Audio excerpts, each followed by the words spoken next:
di hadapan Tuhan yang Maha Tahu. Kami datang menyerahkan diri untuk dibentuk oleh firman Tuhan, karena kami percaya jejak-Mu Tuhan sempurna atas kehidupan kami. Seperti pujian yang kami naikkan, seringkali Tuhan, kami tidak mengerti jalan-jalan Tuhan, seperti di belantara yang kelam. Tetapi pagi ini, kami sungguh bersyukur, karena Tuhan yang Maha Tahu itu turut hadir di dalam kehidupan kami. Tuhan bukan saja diam, tetapi Engkau turut bekerja di dalam segala hal untuk menyatakan diri sebagai Allah yang besar. Tuhan, sementara kami mempersiapkan hati dan diri kami untuk boleh mendengar dan merenungkan firman-Mu, kiranya Engkau teduhkan pikiran kami Tuhan di bawah kaki salib-Mu, sehingga kami memiliki kepekaan untuk boleh terus mendengar suara Tuhan di tengah-tengah hiruk pikuk dunia, di tengah-tengah begitu cepatnya waktu kami berlalu di dalam hidup ini. Kami tidak mau kehilangan suara Tuhan. Biarlah Tuhan, Engkau yang sekali lagi berbicara kepada kami. Terima kasih Tuhan, ini doa kami. Engkau mengurapi kami bersama-sama dalam kelemahan dan keterbatasan kami, supaya kami melihat dan menyaksikan bahwa Allah yang kami miliki adalah Allah yang tidak terbatas di dalam kuasa dan kasih-Mu. Terima kasih Tuhan. Di dalam Yesus Kristus kami berdoa dan kami bersyukur. Amin. Silakan duduk jemaat yang dikasihi Tuhan. Saudara, pagi hari ini kita akan bersama-sama merenungkan satu tema, yaitu Allah tidak diam, Dia selalu bekerja. Saudara, saat atau di mana waktu ketika kita menjalani hidup, kita akan bertanya, Tuhan, apakah Tuhan bekerja? Apakah betul Tuhan yang kita rasa diam itu tetap bekerja, terus bekerja? Di saat seperti apa? Yang pasti di saat-saat kita menghadapi pergumulan demi pergumulan hidup. Nah, Bapak Ibu dan Saudara, pagi hari ini saya ingin mengajak kita untuk boleh bersama-sama belajar dari kisah hidup Rahel, ya. Seorang perempuan yang kisah hidupnya sangat menarik. Kenapa? Karena di satu sisi dia adalah pribadi yang mengalami cinta yang luar biasa. Satu kebutuhan dicintai yang diinginkan oleh banyak orang. Tetapi Bapak Ibu dan Saudara, di tengah-tengah kenikmatan cinta yang dia miliki, dia memiliki satu pergumulan yang hebat, yaitu Tuhan tidak membuka kandungannya di satu masa hidupnya. Nah, Bapak Ibu dan Saudara, tentu inilah yang menjadi pergumulan bagi kehidupan Rahel, ya. Saya tanya nih ya, kalau kita baca daripada firman Tuhan, kita buka bersama-sama Kejadian 30 ayat yang ke-22. Kitab Kejadian pasal yang ke-30 ayat yang ke-22, firman Tuhan berbunyi seperti demikian. Lalu ingatlah Allah akan Rahel. Allah mendengarkan permohonannya serta membuka kandungannya. Wah, ini ayat paling menarik nih, paling disukai ini. Dari sekian sesi kehidupan yang sulit itu, ketika kita menemukan ayat ini, wah ini biasa jadi ayat yang benar-benar menggembirakan hati, ya. Sama seperti perjuangan hidup kita. Kalau tiba-tiba Tuhan mengubahkan itu menjadi sesuatu yang seperti yang mana kita doakan dan harapkan, tentu itu menjadi waktu dinanti-nanti. Betul nggak? Tetapi Bapak Ibu Saudara, sebelum sampai di ayat 22, kita baca dari ayat 1 sampai 24, kisah hidup Rahel ini penuh dengan cerita yang lain, ya. Nah, Bapak Ibu dan Saudara, saya percaya bahwa Bapak Ibu dan Saudara sudah pernah ya membaca kisah hidup Rahel. Kalau tidak, Bapak Ibu dan Saudara silahkan membacanya ya. Dari ayat pertama sampai ayat yang ke-24. Namun pagi hari ini saya ingin khususkan di dalam ayat yang ke-22. Bapak Ibu dan Saudara yang dikasih Tuhan, ketika kita membaca kisah hidup Rahel, kita akan tahu bahwa dia adalah seorang wanita yang sangat dicintai oleh suaminya si Yakub. Ya. Kalau sekarang Bapak Ibu dan Saudara memiliki pasangan, dan pasangan Anda mencintai Anda dengan begitu sungguh-sungguh dan begitu rupa, bahagia nggak pertanyaannya? Bahagia ya. Yang tidak punya pasangan, yang jomblo aja jadi kepingin cepet-cepet punya pasangan kalau pasangannya begitu ya. Nah, cuman nih, yang terjadi dalam kehidupan Rahel, dia bukan cuma dicintai, tetapi ketika dia menikah, dia masuk di dalam rumah tangga itu, dia tidak dikaruniai anak. Wah, Bapak Ibu Saudara, ini satu pergumulan yang hebat bagi seorang perempuan di zaman itu, tidak punya anak. Nah, sebaliknya kakaknya Lea, ketika dia diberikan pada Yakub, ya, karena Yakub ini kan namanya artinya penipu.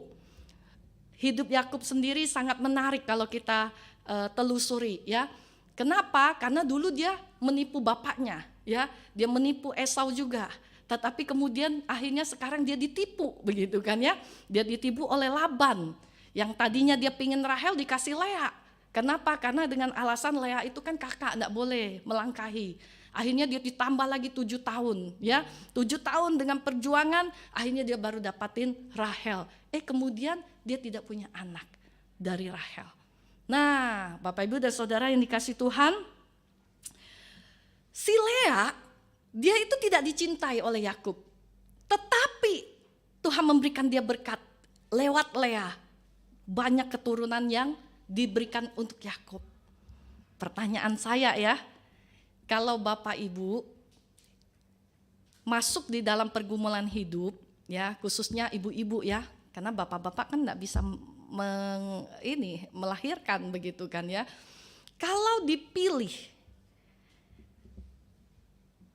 ibu-ibu, kamu pingin dicintai suami tetapi tidak punya anak, atau tidak dicintai tapi bisa punya anak? Pilihannya yang mana?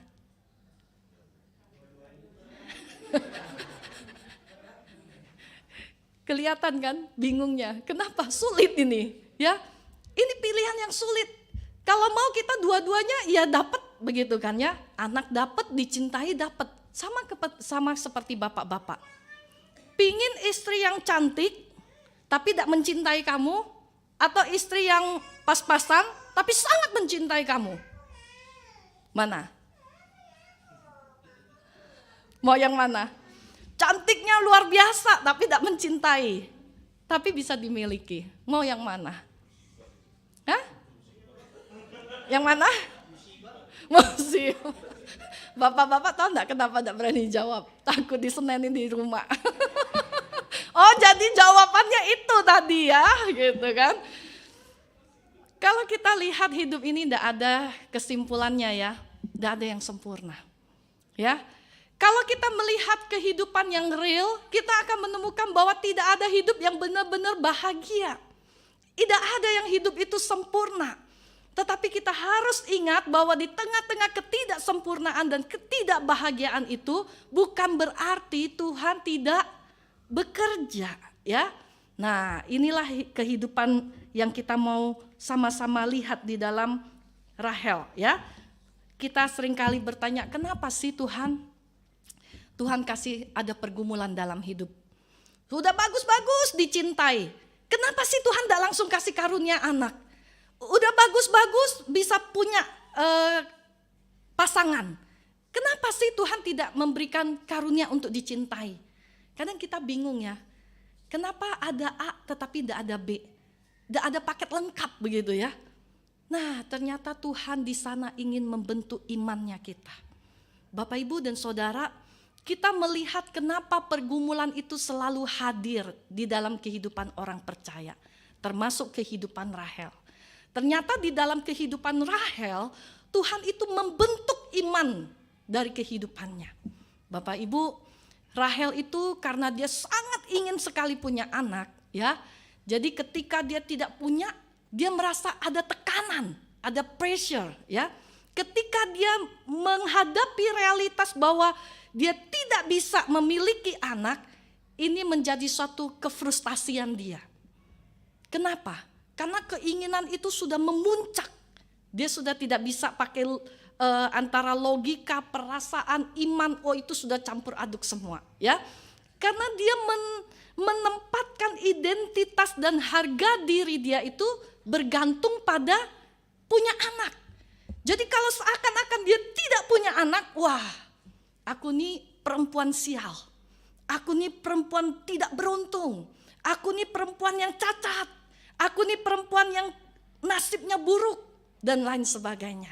Sehingga ketika dia punya keinginan terhadap anak itu terus-menerus dibuahi, dia menjadi frustasi. Dia sudah tidak melihat lagi ada satu kondisi di mana Tuhan izinkan untuk membentuk iman daripada Rahel ini, ya. Nah, Bapak, Ibu, dan Saudara, karena keinginan yang memuncak itu, dia seakan-akan memaksa Yakub suaminya untuk bisa memberikan kepada dia anak. Sampai akhirnya Yakub itu mungkin dia dengar perkataan si Rahel istrinya ini, kamu kasih aku anak dong, ya kan? Jawabannya Yakub apa?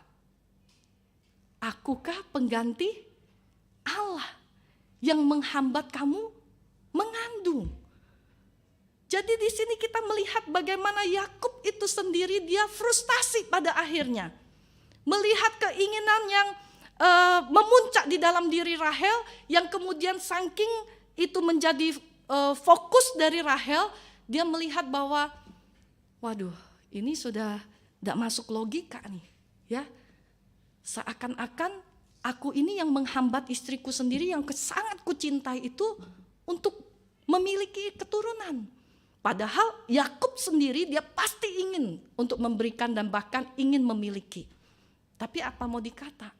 Tuhan tidak memberikan itu. Nah, Bapak, Ibu, dan Saudara yang dikasih Tuhan, di sini kita belajar untuk lihat, ya. Yakub itu di titik tertentu walaupun dia sangat mencintai Rahel, toh ada saat di mana dia tidak bisa menolong Rahel. Walaupun dia sangat cinta sama Rahel. Di sini kita lihat sebesar-besarnya cinta manusia, manusia itu terbatas, ya. Jadi kita tidak boleh menggantungkan hidup kita pada manusia, pada cinta manusia, pada usaha manusia, pada kekuatan manusia, ya. Cinta manusia itu tidak bisa menggantikan kuasa Allah. Betul, kita seringkali berkata atau memikirkan bagaimana usaha, bagaimana effort, bagaimana upaya, ya, yang kita lakukan. Tetapi kita harus ingat, sekuat-kuatnya kita berusaha, sehebat-hebatnya upaya kita hanya manusia yang terbatas, ya. Usaha kita tidak menentukan apa yang kita dapatkan. Usaha kita tanpa kuasa Allah, usaha kita tanpa anugerah Allah, maka itu akan zonk. Bapak, Ibu, dan Saudara yang dikasihi Tuhan, dari kisah hidup Rahel, kita belajar untuk sadar. Jangan sampai keinginan kita itu menjadi berhala di dalam hidup kita. Sehingga kita tuh lupa dengan rencana Tuhan yang lebih besar, hanya sekadar dari punya yang kita inginkan. Rahel dia fokus sekali dengan keinginan dia untuk memiliki anak. Sehingga itu sudah membutakan dia pada rencana Tuhan, pada kemauan Tuhan, pada keinginan Tuhan, pada agendanya Tuhan. Dia yang dia tahu adalah kayak mana bisa punya anak, kayak mana bisa punya anak tiap hari. Yang dia pikirkan hanya itu, yang dia usahakan hanya itu. Nah, Bapak, Ibu, dan Saudara, ketika kita ada di dalam pergumulan kehidupan kita, kita tidak boleh lupa ada keinginan Tuhan, ada maksud Tuhan, ada agendanya Tuhan yang harus kita tanya kepada Tuhan.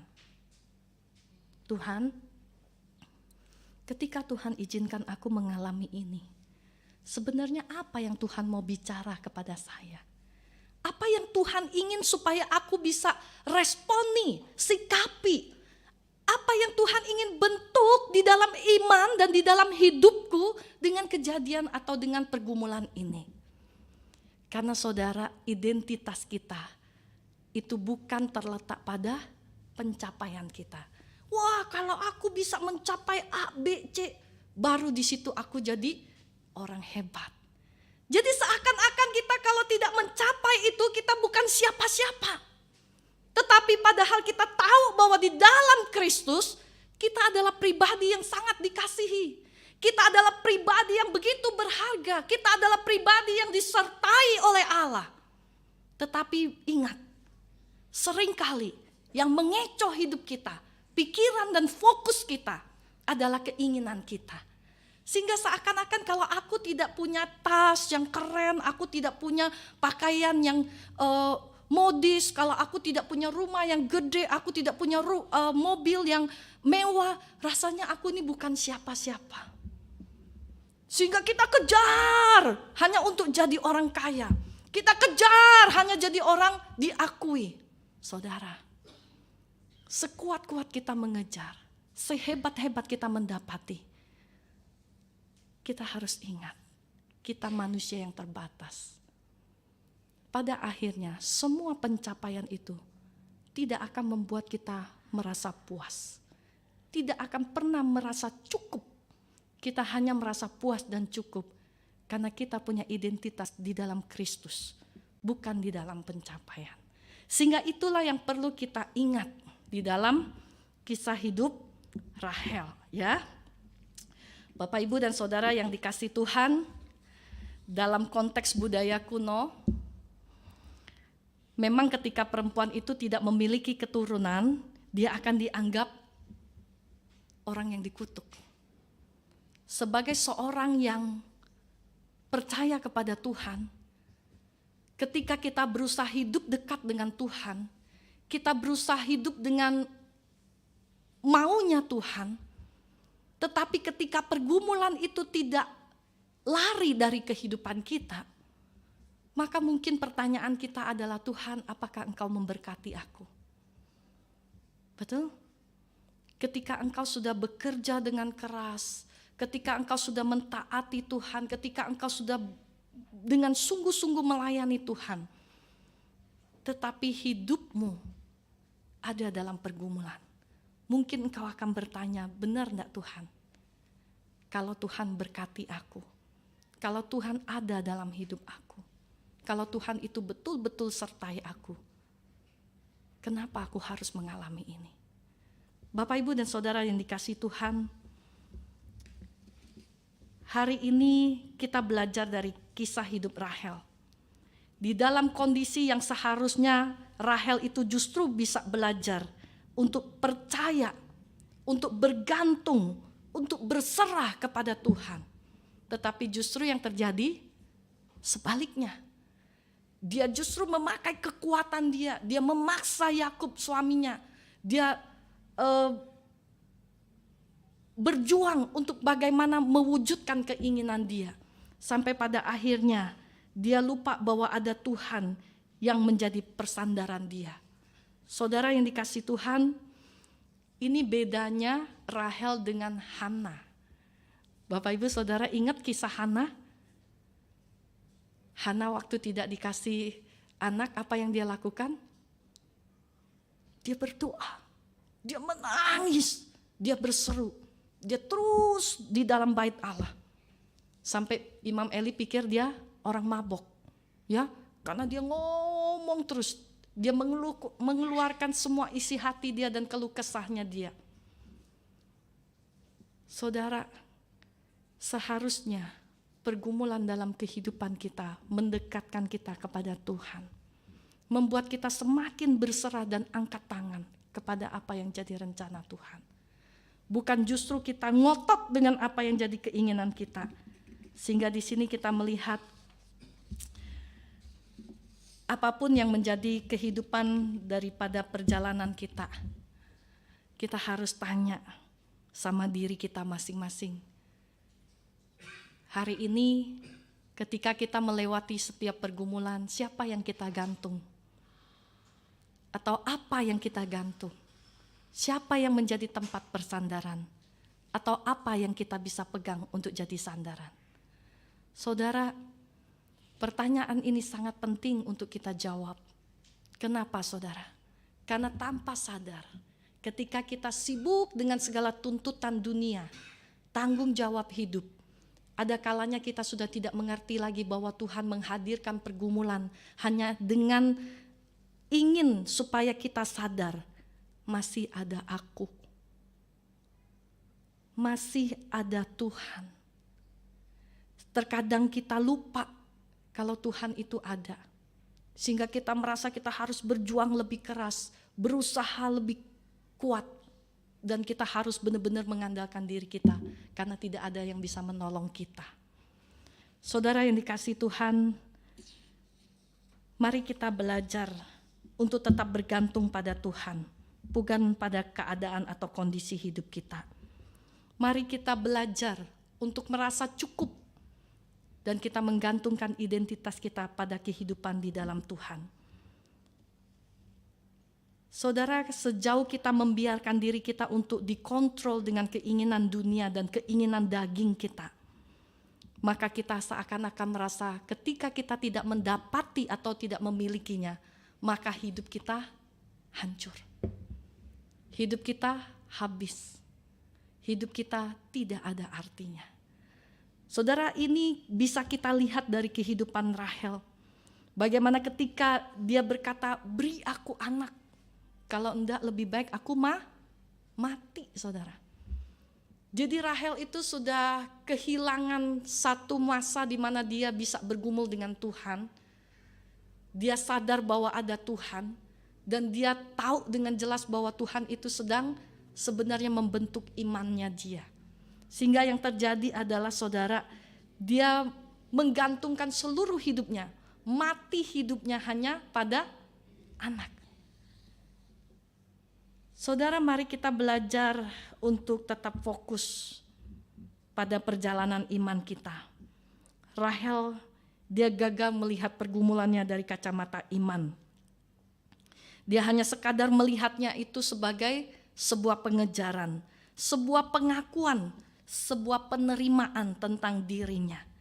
Rahel lupa bahwa hidup dia adalah tentang Tuhan.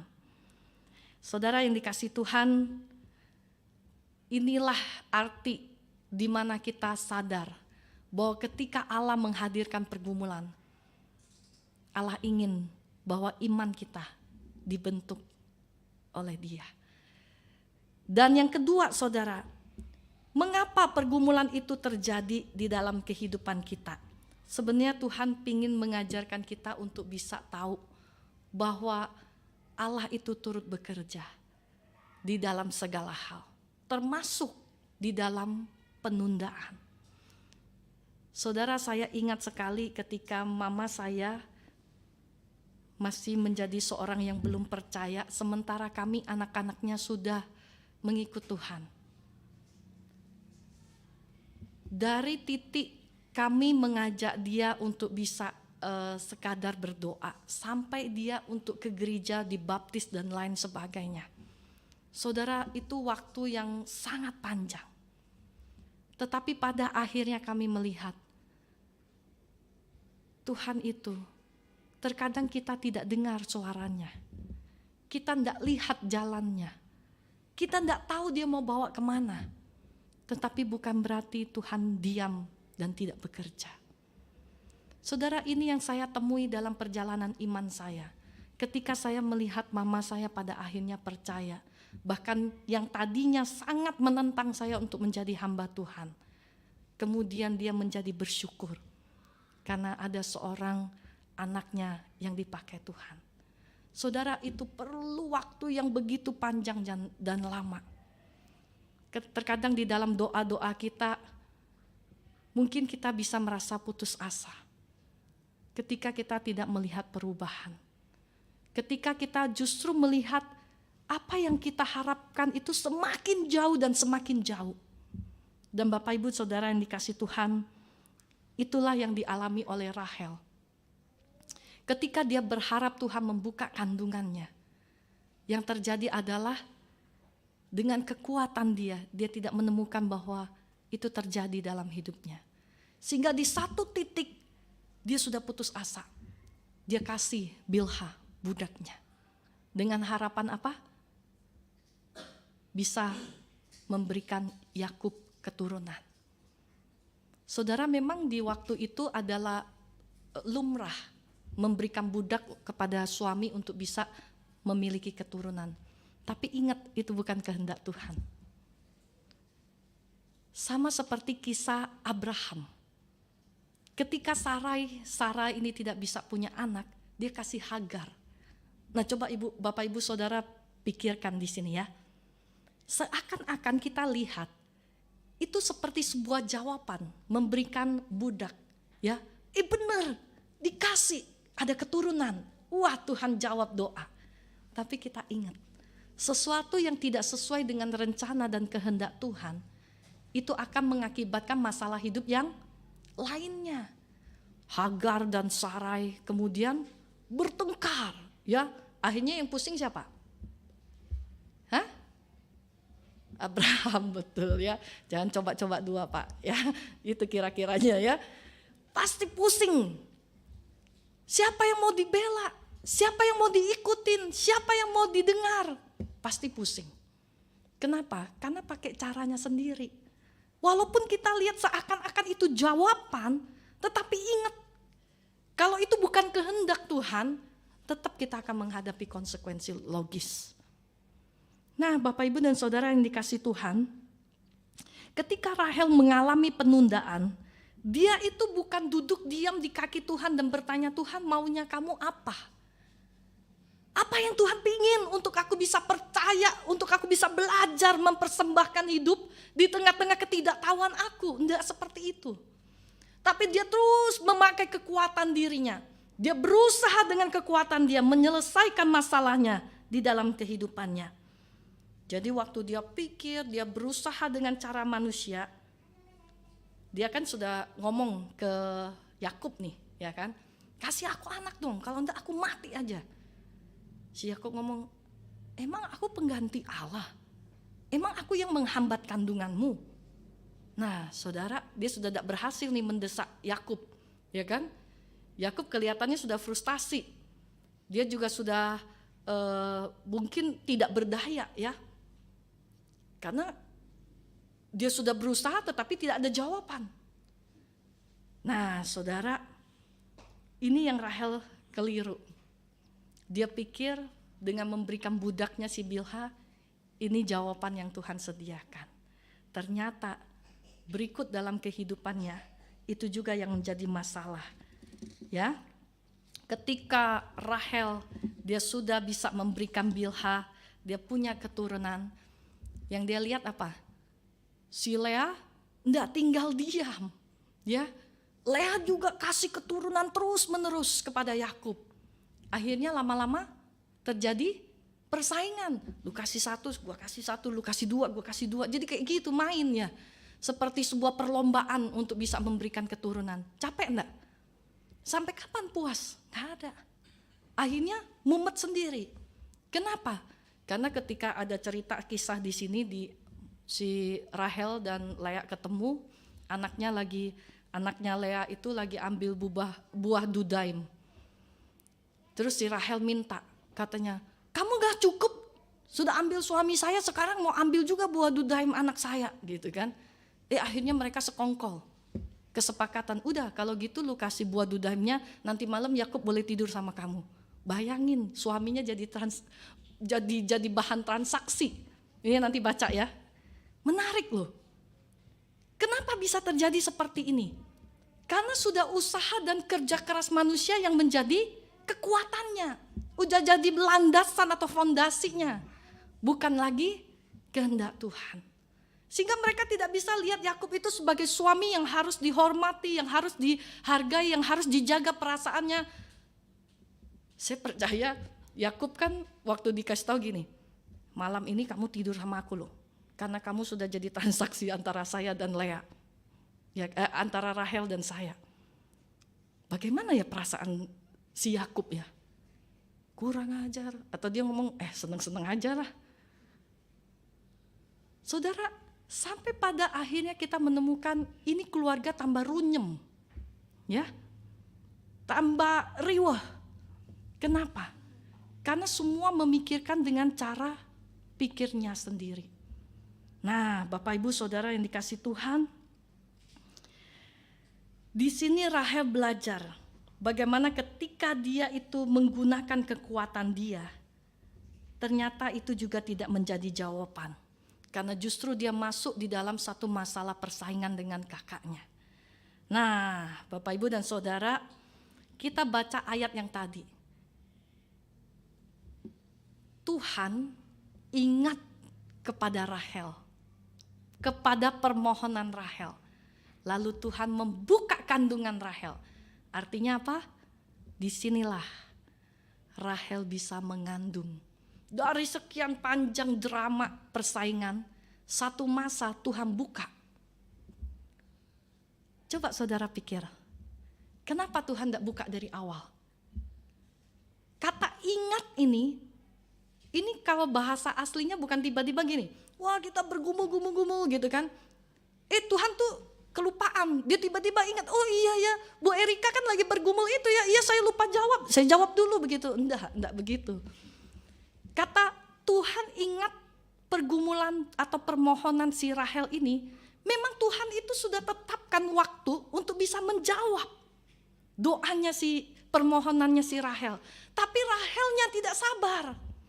Rahelnya tidak mengerti bahwa memang di dalam penundaan itu Tuhan sedang bentuk iman dia supaya dia punya penyerahan yang sungguh-sungguh kepada Tuhan. Tapi dia pakai semua kekuatannya, akhirnya dia nyerah.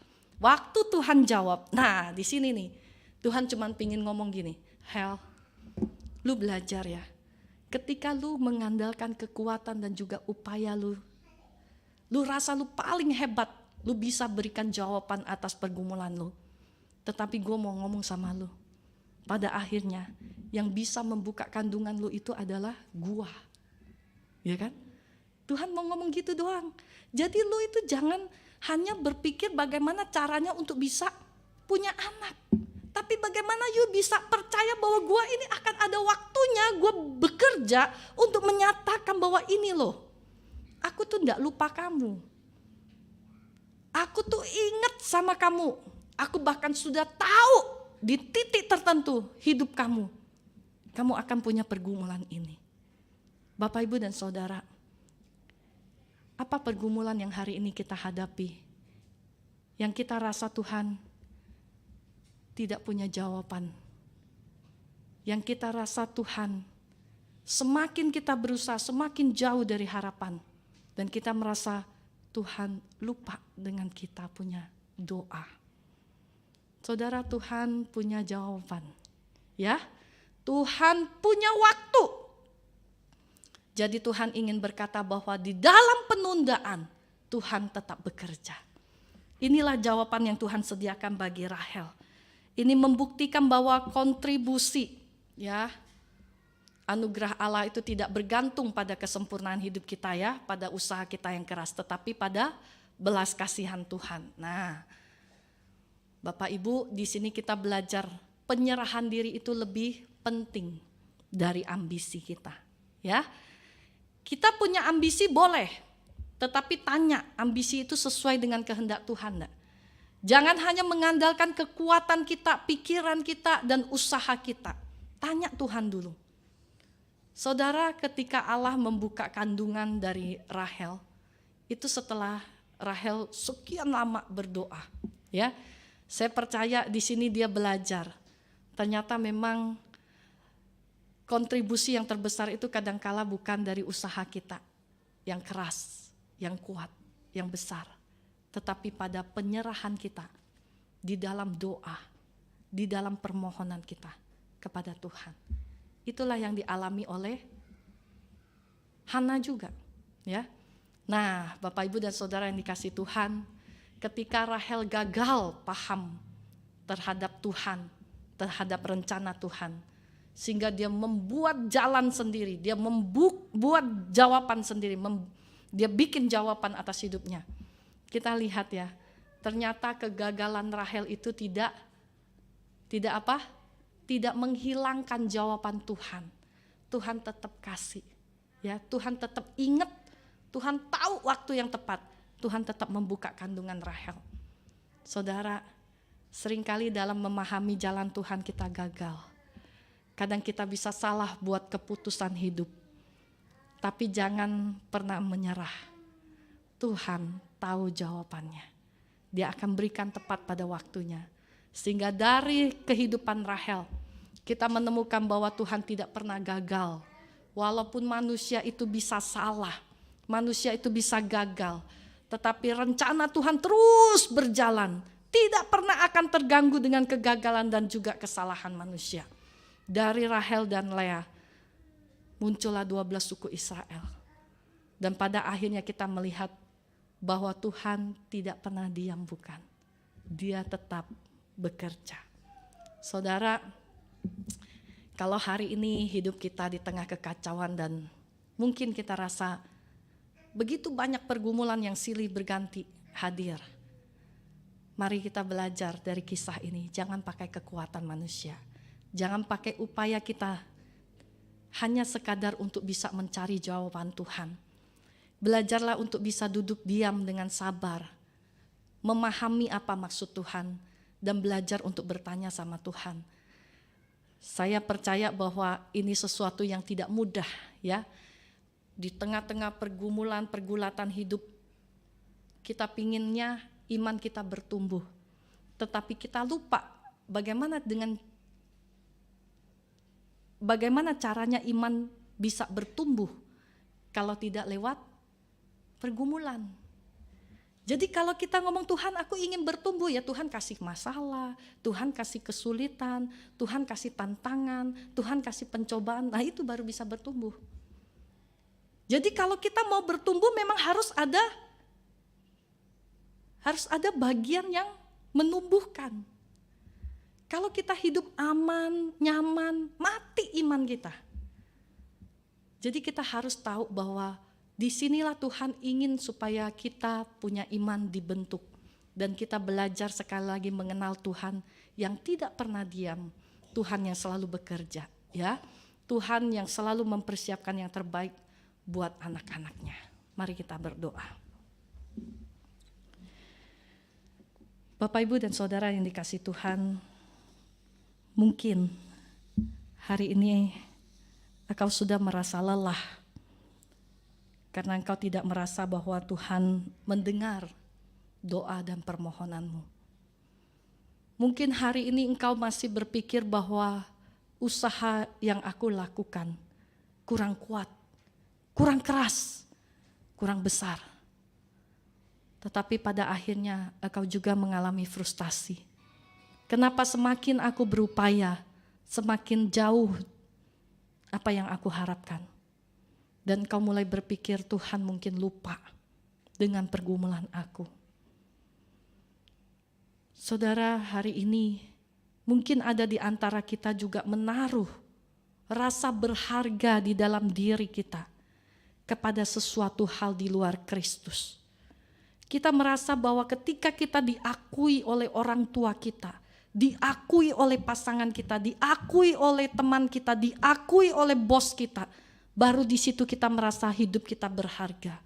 Sehingga kita terus mengejar keinginan kita bagaimana kita harus untuk menjadi seperti yang kita pikirkan. Saudara, mari kita berhenti sejenak di hadapan Allah kita yang Maha Tahu. Dia tahu kelelahan kita. Dia tahu keterbatasan kita. Bahkan dia tahu jalan hidup kita. Dia tahu jawaban apa yang kita butuhkan dan yang akan dia berikan kepada kita. Hari ini Tuhan kembali ingin berkata kepada kita, iman, percaya, serta penyerahan kita kepada Dia jauh lebih diharapkan sekadar menjawab doa dan permohonan kita. Tuhan ingin kita bertumbuh ke arah yang benar. Tuhan ingin kita betul-betul sampai mengerti bahwa tidak ada yang lebih berharga, tidak ada yang lebih berarti selain daripada Dia satu-satunya Allah di dalam hidup kita. Saudara, mari datang di dalam kelelahanmu. Mari hampiri hadirat Allah di dalam ketidakberdayaanmu. Bahkan di dalam kegagalan-kegagalan, engkau cukup percaya bahwa anugerah Allah sanggup untuk boleh membaharui engkau. Anugerah Allah sanggup untuk boleh menyatakan kebesarannya di tengah-tengah kegagalan dan kelemahan kita. Hari ini saudara, mari dengan hati yang terbuka, dengan jujur di hadapan Tuhan, kita mau datang menyerahkan seluruh hidup kita. Mari kita berdoa.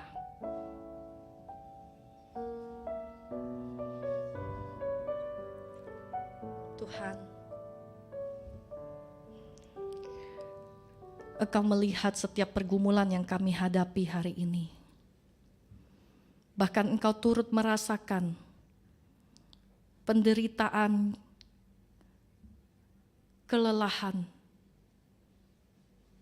dan rasa tidak berdaya kami. Ketika kami harus diperhadapkan dengan situasi-situasi yang jauh dari harapan kami. Situasi-situasi yang bahkan tidak pernah kami pikir dan kami duga. Tetapi itu terjadi atas hidup kami. Tuhan, kami mau duduk diam, bertumpu di kaki Tuhan. Sambil mengakui bahwa bukan usaha kami Tuhan yang membuat segala sesuatu menjadi baik.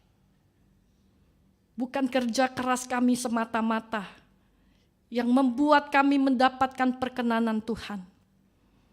Tetapi sekali lagi, belas kasih Tuhan, anugerah Tuhan, itulah yang kami miliki, yang kami inginkan, yang kami perlukan Tuhan. Karena tanpa itu Tuhan, kami tahu semua akan menjadi sia-sia. Tuhan tolong hamba-Mu, tolong juga umat-Mu. Kami mau sama-sama belajar dari setiap pergumulan kehidupan yang kami jalani. Kami semakin kenal siapa Tuhan yang tidak pernah diam, yang tidak pernah lupa akan pergumulan doa, permohonan kami. Allah yang selalu menepati janji, bahkan di saat kami sudah lupa dengan apa yang kami doakan. Allah yang tidak pernah lalai, yang tidak pernah ingkar, yang tidak pernah gagal. Kepada Engkaulah Tuhan, kami mau kembali menyerahkan seluruh hidup kami dan pergumulan kami. Dan kiranya iman kami semakin kuat teguh, semakin kokoh, semakin dapat dijadikan sebuah kesaksian tentang Tuhan, bukan tentang kami. Terima kasih ya Tuhan, ini doa kami. Roh Kudus, ingatkan kami akan firman-Mu yang hidup. Biarlah kami mengalami sekali lagi transformasi, bukan informasi. Bukan sekadar intelektual kami, tetapi hidup kami sungguh-sungguh menjadi baru. Iman kami disegarkan. Pengharapan kami dihidupkan. Karena di dalam Tuhanlah kami merasa aman. Kami merasa tenang. Kami merasa berharga. Dan kami merasa berarti. Terima kasih Tuhan untuk semua yang Tuhan boleh sampaikan kepada kami. Di dalam nama Yesus kami berdoa dan kami bersyukur. Amin. Saya kembalikan kepada liturgos.